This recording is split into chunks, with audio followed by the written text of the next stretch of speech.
Hello future math wizards. 9th grade का math का paper बिल्कुल सर पर है और हम जानते हैं कि ये टाइम कितना स्ट्रेसफुल हो सकता है। लेकिन फिक्र की कोई बात नहीं, क्योंकि इस एनालिसिस में हम आपको वो सारे इंपॉर्टेंट क्वेश्चंस और टिप्स बताने वाले हैं जो एग्जाम में कामयाबी के लिए ज़रूरी हैं। क्या मैथ की मोटी सी किताब और इतनी सारी एक्सरसाइजेज देखकर लगता है कि सामने एक बहुत बड़ा पहाड़ है? अगर हाँ, तो आप अकेले नहीं हैं। ये एक बहुत कॉमन फीलिंग है, लेकिन आज हम इस पहाड़ को एक छोटी, आराम से चढ़ने वाली पहाड़ी में बदल देंगे। लेकिन सोचिए, क्या हो अगर आपके पास एक ऐसी सीक्रेट गाइड हो जो आपको वही सवाल बता दे जिन पर सबसे ज्यादा फोकस करना है। ये एनालिसिस बिल्कुल वही चीज़ है। ये आपकी अल्टीमेट चीट शीट है जो आपको हार्ड वर्क के बजाय स्मार्ट वर्क करने में हेल्प करेगी। तो ये रहा हमारा गेम प्लान। हम शुरू करेंगे एक अल्टीमेट एग्जाम हैक से। फिर हम यूनिट्स को 3 हिस्सों में देखेंगे: फाउंडेशन, कोर और फिनिश लाइन।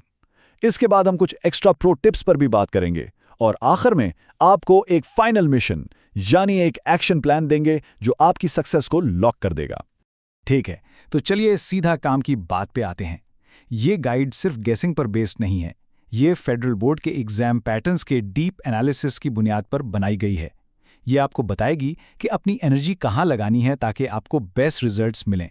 पहले 4 यूनिट्स आपके मैथ के सिलेबस की फाउंडेशन है। समझ लें कि एक मजबूत बिल्डिंग की बुनियाद। अगर बेस स्ट्रांग होगी तो पूरी बिल्डिंग रॉक सॉलिड खड़ी रहेगी। तो आइए देखते हैं इस फाउंडेशन में कौन सी ईंटें सबसे इंपॉर्टेंट है। चलें यूनिट 1 से शुरू करते हैं।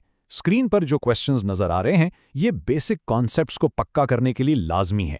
खास तौर पर एक्सरसाइज 1.3 के सवालों पर ध्यान दें, क्योंकि ये मैट्रिसेस के अहम उसूलों को कवर करते हैं जो आगे बहुत काम आते हैं।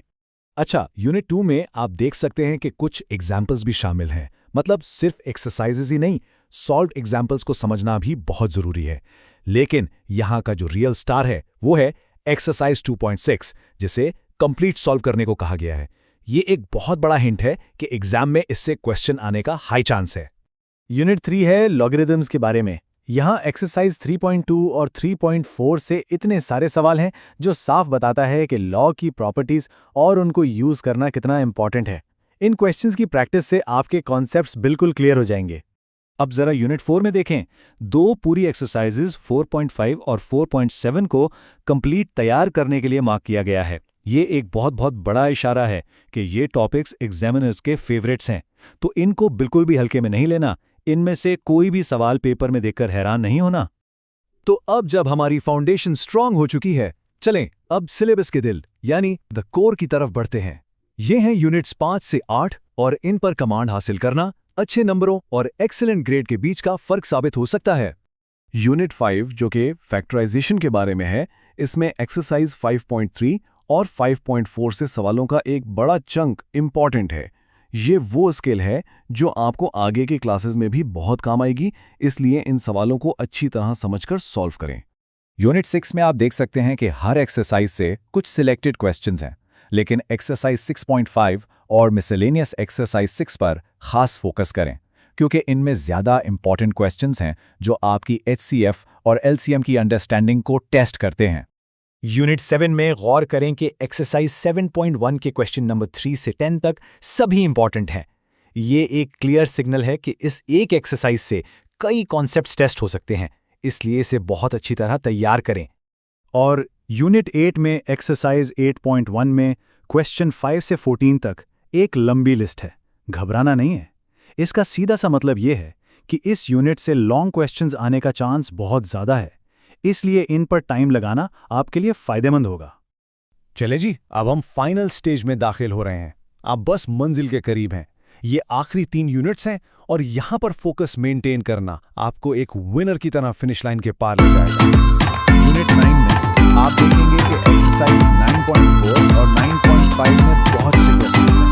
ये ज्योमेट्री से रिलेटेड हो सकते हैं, तो मेक श्योर कि आप इनकी प्रैक्टिस अपने कंपास और प्रोट्रैक्टर के साथ करें ताकि पेपर में टाइम बचा सकें। यूनिट 10 की लिस्ट पहली नज़र में काफ़ी शॉर्ट एंड स्वीट लगती है ना, लेकिन धोखा मत खाना। कभी-कभी छोटे पैकेट्स में ही बड़े धमाके होते हैं। एक्सरसाइज 10.1 से सिर्फ 2 पार्ट्स, लेकिन एक्सरसाइज 10.2 और ये रहा वो धमाका।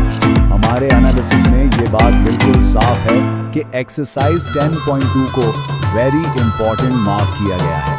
ये एक तरह से पेपर लीक होने जैसा है। इसका मतलब है इस एक्सरसाइज को किसी भी कीमत पर नहीं छोड़ना। क्वेश्चन 1 से 7 तक सब के सब लाजमी हैं। और ये आ गई हमारी आखिरी रुकावट, यूनिट 11।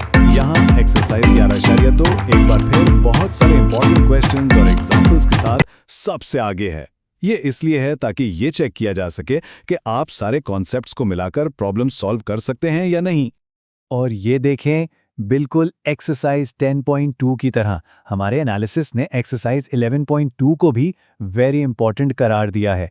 ये दो एक्सरसाइजेज आपके लिए गोल्ड माइन है। अगर आप वाकई सब कुछ भूल भी जाएं तो इन दो एक्सरसाइजेज को हरगिज नहीं भूलना। सिर्फ क्वेश्चन सॉल्व करना काफ़ी नहीं है अगर आप टॉप स्कोरर बनना चाहते हैं। अब हम बात करेंगे उन प्रो टिप्स पर जो एक एवरेज और एक एक्सीलेंट स्टूडेंट के बीच फर्क पैदा करती हैं। इन सवालों के अलावा कुछ अहम थियोरेटिकल टॉपिक्स जैसे अरिथमेटिक मीन, मोड, मीडियन और प्रोबेबिलिटी को समझना भी बहुत ज़रूरी है। और सबसे इंपॉर्टेंट चीज़, तमाम एक्सरसाइजेस के MCQs की प्रैक्टिस। ये आपको SLO बेस्ड क्वेश्चंस को सॉल्व करने में भी हेल्प करेगा, यानी वो कॉन्सेप्ट बेस्ड सवाल जो आपके रट्टे को नहीं बल्कि आपकी समझ को टेस्ट करते हैं। तो आपका सक्सेस प्लान क्या है? बहुत आसान है और सिर्फ 3 स्टेप्स पर मुश्तमिल है। पहला, इस गाइड में दिए गए तमाम सवालों को मास्टर कर लें। दूसरा, इंपॉर्टेंट थ्योरेटिकल टॉपिक्स पर अपनी ग्रिप मजबूत करें। और तीसरा, हर एक MCQ की इतनी प्रैक्टिस करें कि आप उन्हें नीड में भी सॉल्व कर सकें। एग्जाम की तैयारी एक सफ़र है और ये गाइड इस सफ़र में आपका रोड मैप है। हमें उम्मीद है कि इससे आपको अपनी मंजिल तक पहुंचने में मदद मिलेगी। इस एनकरेजिंग मैसेज के साथ हम भी आपके लिए बेस्ट विशेस रखते हैं। याद रखें, आपने मेहनत की है और अब वक्त है कि आप अपनी एबिलिटीज को शो करें। Best of luck.